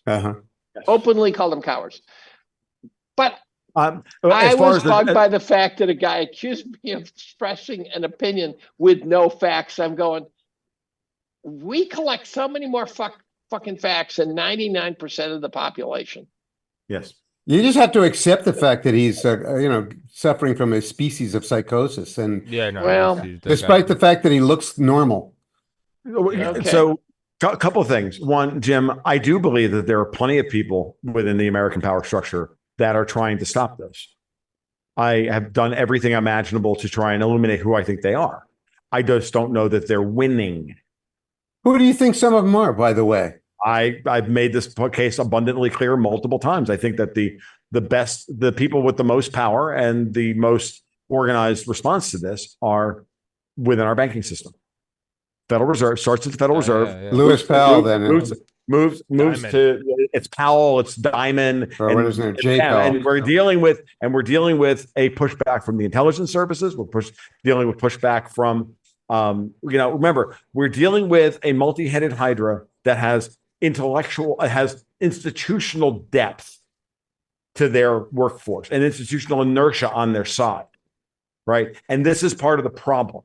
Okay, but a guy like Jamie Dimon, who presumably might know what's going on and be one of your people, has to do more than make Sphinx-like comments every 6 months. because that's all he's doing. Yes, that's true. But again, it's like, again, I think there's been pushback. I think there's been very strong pushback. I think the fact that we're sitting here at 5.5% when the ECB is cutting this morning, which is a complete white flag moment from Lagarde, but then that means that they've won a battle. So now, have they won the war? No, because now the counter move is going to be what? Right. And this is where you have to start going, if this, then this, and if then that. And then, what's their counter move scenario? And again, it's not one big narrative either. It's also a whole bunch of people just running around doing shit because there's a whole lot of chaos and there's a whole lot of people doing stuff. And so, I can identify the motivations and the modus operandi of the people that we're used to dealing with that are actively trying to fuck with us and actively trying to destroy the United States. They've done this in other countries. They're doing it here. We've all studied color revolutions in what we consider banana republics. We know what those look like. Well, I got news for you. They're doing the same fucking thing here. Mm-hmm. So why should we be? But at the same time, are there forces within those countries which were able to either resist it? Did they succumb to it? Yeah. The ones that succumbed didn't have strong enough institutions to stop it. The ones that were able to fight them, generally speaking, they were in the orbit of Vladimir Putin and being advised by Vladimir Putin, because he's the only one that successfully actually stopped one of these color revolutions, which, by the way, is an old British system that's been going on for fucking 300 years, right? So, I mean, they're running the same playbook on us, and we're arguing, and I just want, all I'm trying to do is illuminate that to everybody so that you can then make some rational decisions about where you who are the players. I'm not saying we're going to lose. I'm just saying that it's running. Who are the players in the financial system who you think are brave Americans who are trying to correct the fuckery that's going on? Well, I think that it starts around, it's centered around the New York Fed, and I think it's centered around Powell's contingent within the FOMC. Remember, he sets the agenda. Like, Powell's in charge of rates. The banks are in charge of, the bank presidents are in charge of, local policy. But at the end of the day, he's in charge of rates. And if Powell wasn't working for us, we'd be at 4% today or 3.5%. They would have already sold the country back out, because the only people who benefit from us going back to 3.5% at this moment in time are everybody else that is the rest of the freaking world. Yeah, but at 4.2% for a 10-year bond today, that's not doing anything to control inflation. It's not about inflation. That's another hour conversation. And honestly, I'm going to just say, look, I had an hour-long conversation with Vince Launching last night where we went over all this and what that operation looked like. There's a sincere effort to manipulate our bond yield, our bond curve, because it has to do with cross-border credit spreads between U.S. and Germany, U.S. and U.K., Germany and the U.K. Like, it's all there. And I've been doing this work for months on end, and I can see it happening.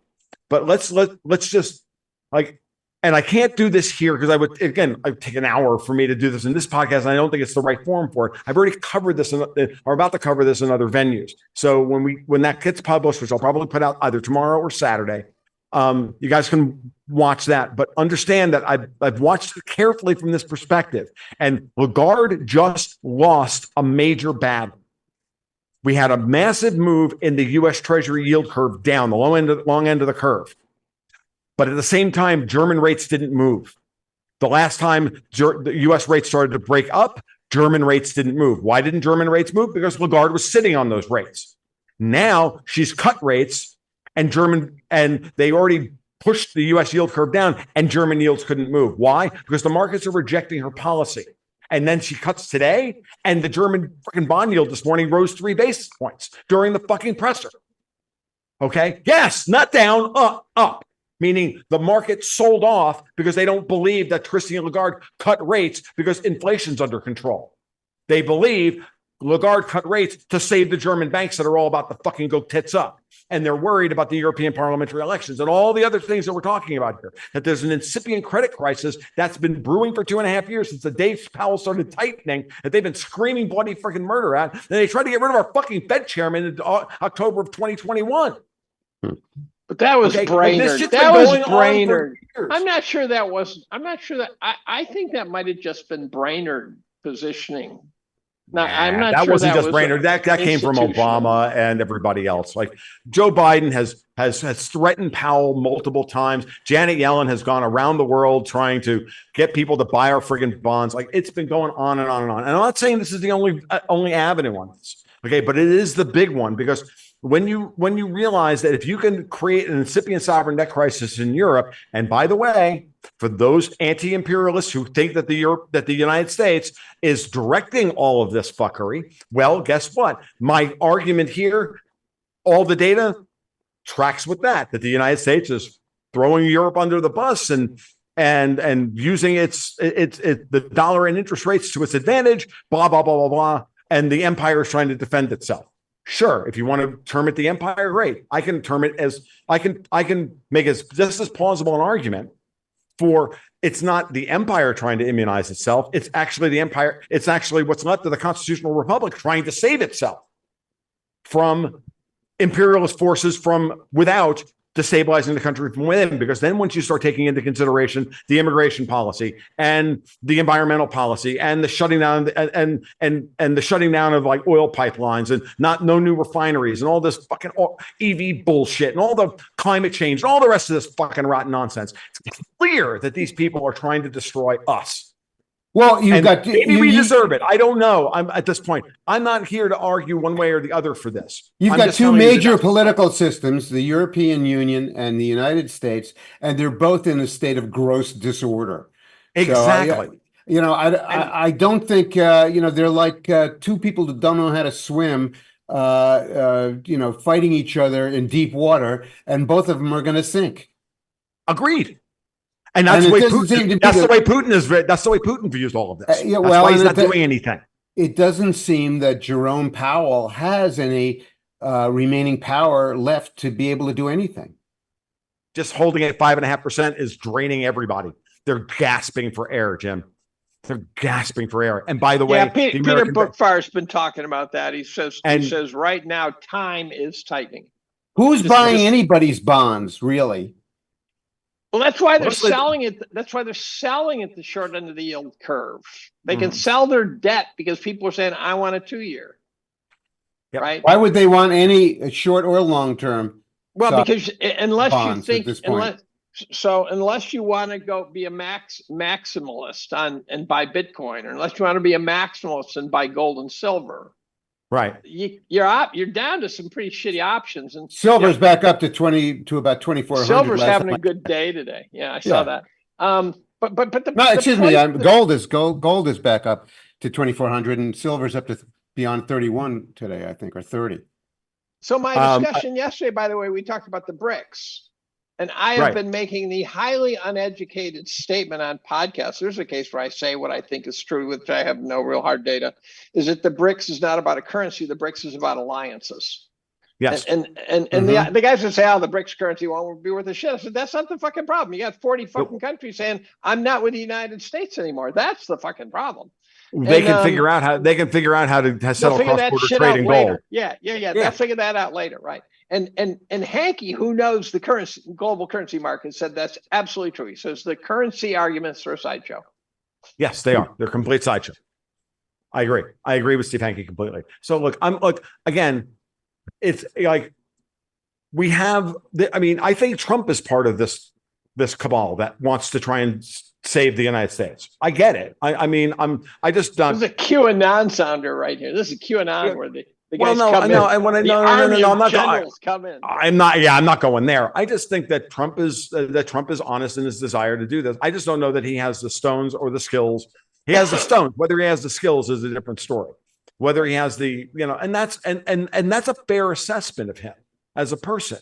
But he has grown up. That gets back to what Jim said earlier. I think Trump has matured since he first ran for president. I'm hoping he has. I am absolutely hoping for that.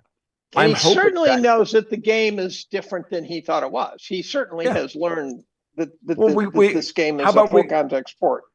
How about we go back to what he said when he first was moving through the transition period in 2016? He said, I knew it was bad up here. I had no idea it was this bad. Right. Okay. Well, he didn't expect to win. That Well, was, I mean, there's he's got 8 years of people now. Again, has he? And again, even this is why I've been focusing on the VP thing, because I think the VP discussion is all about whether or not Trump V2, the second season of the Trump show, is going to be dominated again by the same brilliant people who gave Ronald Reagan George Herbert Walker Bush, or not. And if we get a George Herbert Walker Bush for a VP candidate, we know it's over. That Trump has taken it as far as he's willing to go. yeah, folks. That'll be Marco I mean, Rubio. and look, everybody has a price. That's right. And we all know that Trump loves his family. Like, it's not hard. And could anybody here blame him if he doesn't like sacrifice his entire family on the altar of? I mean, like, like at the end of the day, folks, everybody like listening to me talk about this, like, dude, you have to ask yourself, what would you do if you were in his shoes? Because we know what Putin did when he took over the Russian Federation. He put his fucking family in hiding. He paid the price he's divorced. He didn't see his kids for years. Like, That's Putin true. paid that price, and he paid that price willingly for whatever reason. Now, I don't know if we have anybody of that caliber, that Donald Trump is that person. I don't know if he is, but I know that they tried to storm Alex Jones's apparently his studio the other day. They're trying to take out the Epic Times. What was that about, by the way? What You know, happened there? I don't know if it's true or not. I just, I saw what Alex posted. I'm like, I'm not following it that goddamn closely. Like, What are they doing with the Epic Times?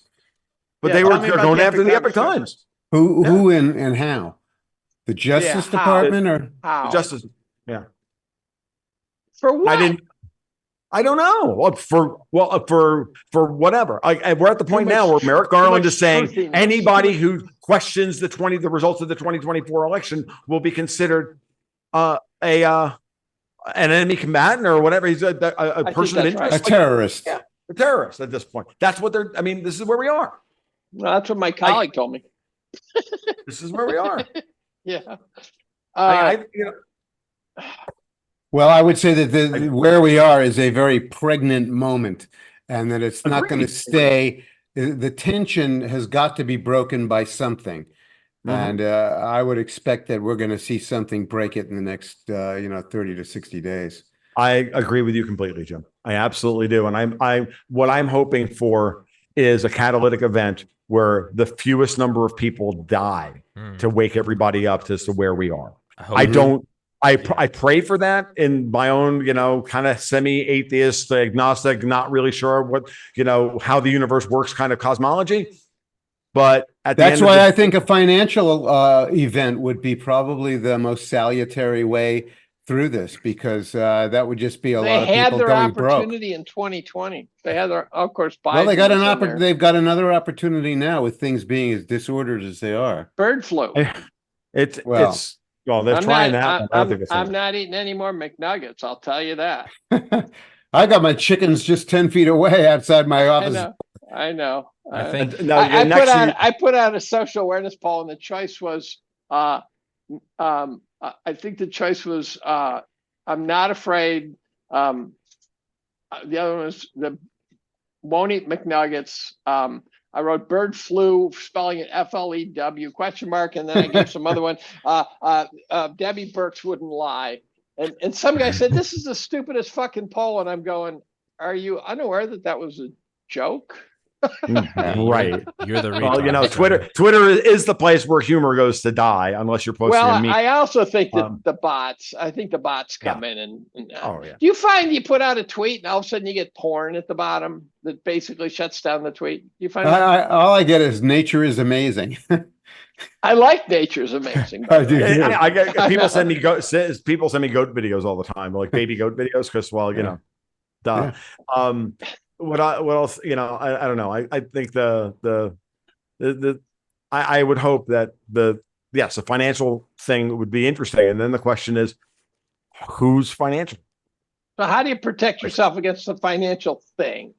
There's this David Webb guy who came out. He's gotten a lot of traction. I think a lot of what he said we already knew was it's not some big epiphany. We knew that when the ownership of the shares became the brokers, which happened many years ago. Used to be in the old days, I think when someone shorted stock, they had to not only borrow it, but you got paid for lending it. And you had to deliver the paper securities. That's right. So I think a lot of what Webb said was known, and I think some of what Webb said was wrong. He said that, for example, you could pay cash for a car and that car would be confiscated because it's collateral for someone else. I'm going, I don't think so. I just did not believe that part of the story.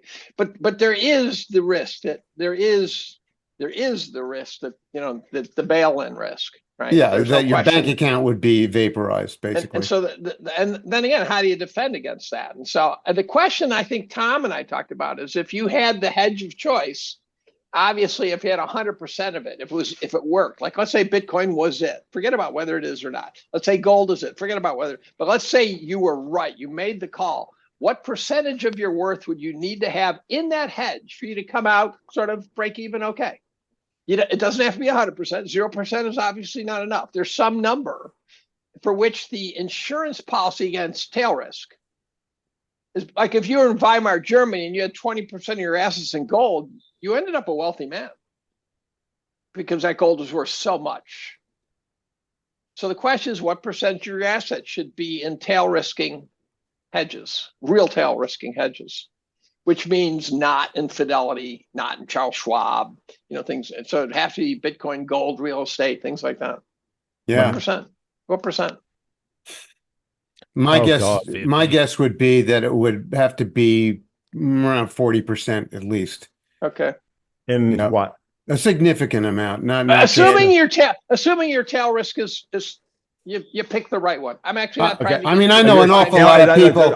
I'm sorry. Just 40% in what, Jim? Tail risk assets? Assets, yeah. Tail risk assets. I know an awful lot of people who are keenly aware of the hazards that we're facing, who still have most of their money in the stock market. I think it's insane. I think 50. Right. Well, I'm running into more and more people who seem to not understand that market valuation will eventually be the thermodynamics that kills you. And they somehow think they said, no, there's, I make this 40-year bear market projection. It's a very trivial projection. If we are overvalued as much as I think we are, to grow out of overvaluation or to get there somehow, it's going to take about 40 years to do it. The GDP grows, let's assume it grows at a normal rate. 40 years from now, your assets, if they regress to the mean, will be at the same place they are now, inflation adjusted. Mm-hmm. And there's people who just don't think that's even theoretically possible. And I go, it's arithmetic, right? Yeah. If you buy a Toyota for $100,000, it's going to take a long time for that car to somehow pay itself off. It's just how it works. Mm-hmm. But there's people out there who somehow think that we're all going to get rich buying Nvidia. And I go, I've seen this plot many times, and that is never the case. And there's no asset market that ever got way overvalued that didn't regress to and through the mean eventually. No, I just happen to think that one of the biggest hazards out there is something going wrong with the electric service, and one way or another, and that people who invest in Bitcoin are overlooking that. I think it's Are you paying attention to the magnetic pole reversal story? Oh yeah. What's your take on it? I think it's gold, ammunition, and food. I really do. I like canned sardines as well. Yeah. I'd rather shoot myself. That's what they're for. I mean, I'm Italian, so some cured olives and some some bruschetta and we're really test out that Renaissance. They're really good. It's actually really quite good. I'm gonna fill my opinion is that the human race has been organized for understanding the world for a very short period of time. That's right. 500 years. And that there have been geophysical events in the history of the Earth that would be very surprising and shocking to us. That's the other thing is we really might just be a hiccup. Well, I don't want to get yeah. into a whole like end of days. No, I don't mean that. I just mean you really. I hate yeah, man. It's all just a blip. But I mean, you have to at some point when you look at things, just look at on like the scale of geologic time. You're like, oh, it is. What Terrence McKenna say? It's a 25,000-year dash from the trees to the starship, and it can happen really quickly. Mm-hmm. Well, I just rewatched Battlestar Galactica, so don't talk to me about end of times. All right. Like, all right. All right. It's funny. I have absolutely no patience for science fiction. I love science fiction. I can even I can't bear it. No, It all seems idiotic to me. No, I'm with you, Brett Jim. Weinstein made an interesting statement where he says, so you're trying to raise your kids and prepare them for the future. And one of the problems that we face now is it is changing so quickly, right, that you can't prepare them for the future because it's coming at us too fast. It reminds me a little bit, the idea of creative destruction, where the new comes in and replaces the old, and that's how capitalism works. The problem is that if creative destruction accelerates, then you go through too many generations that are too expensive, and it becomes very inefficient. Because it's like, it reminds me, and what really clicked one day is I moved into some labs that were like 6 years old. And someone said, well, we're going to have to renovate them. And I go, they're 6 years old. And I go, we have to be able to get 40 years out of a renovation. yes. And so the problem we have is things are being renovated too quickly. And I go, if you don't understand it, every 5 years, tear your house down and build a better one. Right. And see how that works out for you. Yes. And I think we are in this accelerated thing. And so Blockbuster came and went, malls came and went, and it's going faster and faster and faster. Floppy disks, where I thought my information would be there for centuries. I've got all my stuff stored on 8-track tapes now. And it might be guys. Yeah. Speaking of malls, like I look at the Oaks Mall down in Gainesville. Half of it's been turned into an annex for Shan's medical facility. Yeah. So is ours. The local mall is now going to slowly but surely roll over into a full medical facility. And you know what? That whole medical racket, which is expanding at warp speed, is expanding into just the biggest collapse of an industry or an activity or whatever you want to call it that the world has ever seen. It's going to go down so fast and so hard. It's also not constructive. It's not GDP. No. Right. It's the cost of a rapidly depreciating asset, which happens to be human bodies. Right. Right. And people who don't get that, I say, okay, let me ask you this. If we were all healthy and needed no health care, would we be better off? And the answer is yes. Yeah. And if your car didn't need any repairs, the answer is yes, we'd be better off. So it's a giant racketeering operation. My own personal, what do you call them? Family doctor, PC doctor. It belongs to a practice that builds a brand new building practically every year. And you can see how they've turned into kind of a real estate venture instead of a medical service. Well, that's what happened to Japan. By 1989, the Japanese economy was based on appreciation of real estate. Uh-huh. Well, and that worked out really well. Yeah. But yourself, you had some serious medical interventions the last 24 months. How incompetent and inept even a fairly big regional hospital is in a place like Syracuse. Yep. Oh yeah, and it's getting even worse because doctors are now doing everything so formulaically. You no longer get the guy who sits and says, "Let's think about this. Let's talk about it. Give me some more details." Some guy comes in 7.5 minutes. The guy walks out. You have a handful of blood tests to get. Yeah, which that's all it is. This gets us to the one remaining serious kind of spooky thing out there, which is what's going to happen with all the vaccinated people. Sorry, Dave. I know you're vaccinated. No. I'm taking me to the light. What happened with all that? Geert Vanden Bosch was on the web yesterday with yet another warning that people's immune systems are going to be completely disordered when they encounter, the next iteration of COVID. Mm-hmm. And I don't know what are you thinking about that? He was in my doctor's Zoom group actually, which still exists. Huh. Lately, have you talked to him lately, or it's been a while since he went through, I think. He is considered the gloomiest of the anti-vaxxers. Although I think his competitor is Mike Eden, the former Pfizer vaccine executive, head of the vaccine division. Yeah, he is completely and utterly convinced that it is a mass killing on purpose. I'm not convinced of that population culling model because it doesn't make sense. If you're an elite and you cull the world of 90% of the population, your life's going to suck. Unless you're on the precipice of robotics and general AI. Well, but it'll suck anyway. Yeah, it'll suck. That's not a win for anyone. No. And so that doesn't make sense to me. I think we're being gaslit on a lot of that shit. Where they're getting us to the shit we're arguing about is probably stupid. And they're putting up Yuval Harari, who, by the way, Yuval, your books suck. I didn't like him even before I got to know what a douchebag you are. No, I thought Homo Deus and Sapiens sucked. I read them before I started the podcast. And I was like, what's Luongo's axiom number 1? Don't be gaslit by morons. I think just kind of food for thought, and we can maybe wrap it up with that, is what you're saying about, build a new house every 5 years, or if it's getting faster and faster. The only way that model's sustainable is if all of society moves digital, because then, sure, you could make a new house every day, just download a new software. None of it's real. That's the only place where that. Well, I can't even stand that component.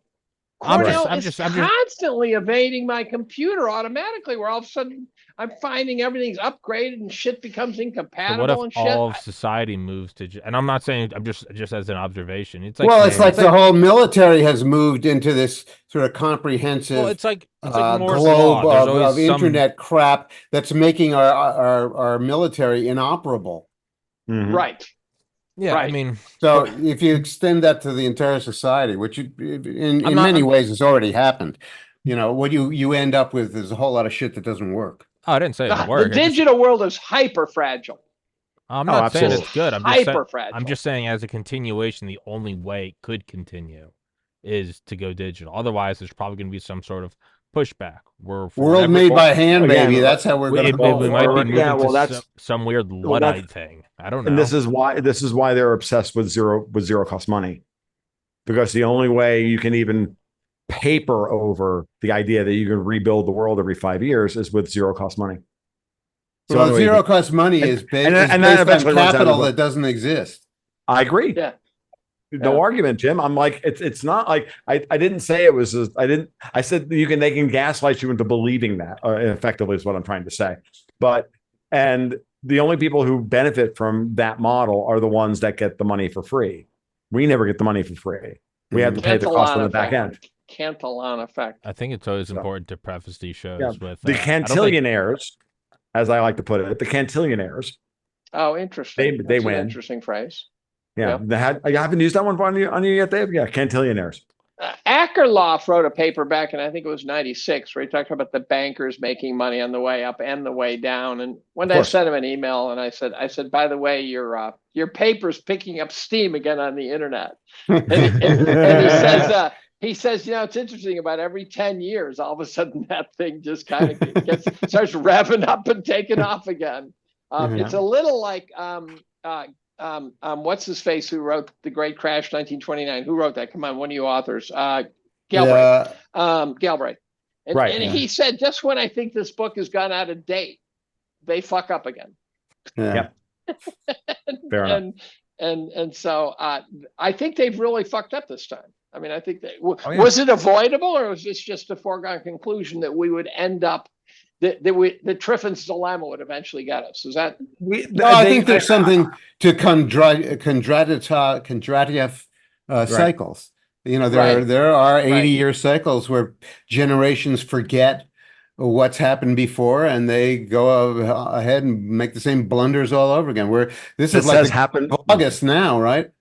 This has happened before. This will happen again, which is why I rewatched Battlestar Galactica, because that was the theme of that in that show that I hadn't quite really. I just don't remember that part of Battlestar. I'm going to have to watch that. I don't understand. Oh yeah, no, it's really powerful. It's really powerful because it's all about the meaning crisis between humans and Cylons, and they both go through a meaning crisis, both the machines and the people. And so like you can take that piece apart about 16 different ways. And, from a and it becomes very interesting. It's not uniformly good. There's some, there are episodes like, oh my God, Jesus Christ. But as a piece, it's quite fascinating. And what it was talking about. And I think how ahead of its time it was, and how prescient it was as to where we're going today. And, and the big argument that they make at the end is that in the end, we all have to, we have to put the cycle of violence behind us and realize that it's time, that it doesn't matter who started it.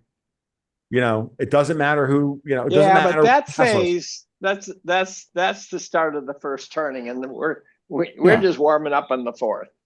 That's the problem. But I think it's important that we remind ourselves. The guys who think Powell's going to come and save us, he said 3 times that it was going to cause pain. Mm-hmm. And if somehow people think that we've experienced pain since he did that, there's been no pain. I'll tell you, pain. The reason for pain is starting to show up, things like collapsing commercial real estate. There's a thing called the private debt market, which is this gigantic bubble, and it's very hard to track. There's a woman named Melody Wright, who's this very sweet lady, and who really brings a lot of game to her. Yeah, Mike Ferris has had her on.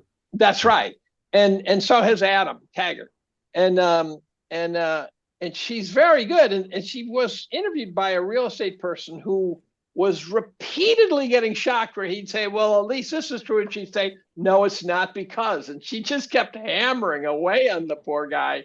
And she says, no, because here's what's going on in that market right now. And so there are these hidden bubbles, and people are looking for something, the analog of the real estate bubble in 2007. Yep. And they're looking in the wrong place.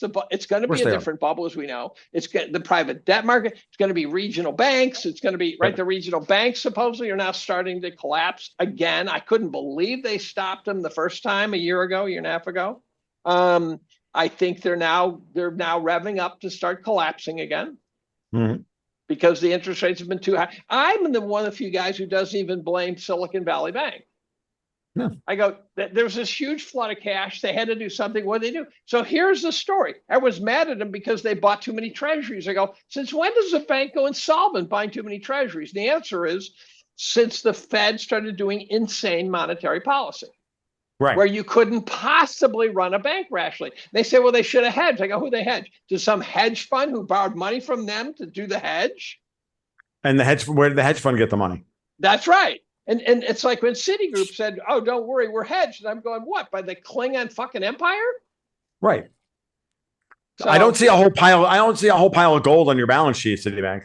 I have to depart early, if this is early, or if this is the end, because I've got a contractor building a French drain out in back. Don't worry. And I've got a couple other things I need to deal with too. But guys, this has been great. Always fun. I agree. This has been always fun. But happy to do it again. Absolutely. But for everybody listening, guys, go in the description. You can find all y'all's Twitters. You can find your Clusterfuck Nation, Gold Goats Guns.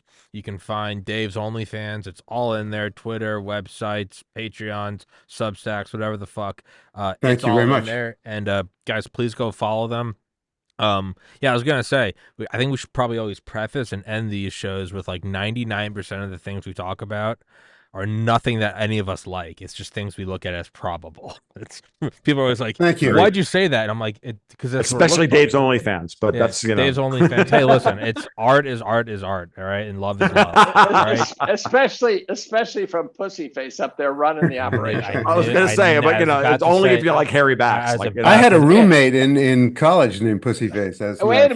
Wait a minute. There's nothing in this cup either. I had my prostate out, and it's finally fully healed. Now I asked my brother. I said, Ned, how long does it take you to piss? And he said, a minute, 2 minutes. I said, I can empty in 3 seconds.